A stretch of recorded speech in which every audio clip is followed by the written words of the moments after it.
So halimbawa po, we have A plus B plus C plus D plus E plus F.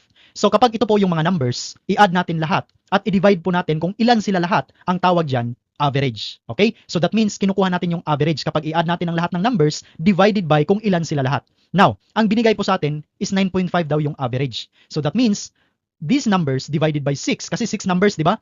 Ang result daw or yung average is 9.5.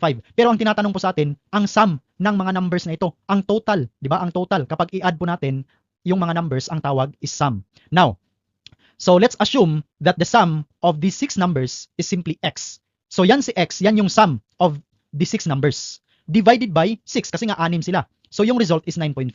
So para makuha po natin ang value ni x, just multiply both sides by 6 para ma-eliminate po natin yung nasa denominator. Kasi ganito po yan, 6 times x, that is 6x, divided by 6 again, and that is simply x na lang. Dito naman sa kabila, 57.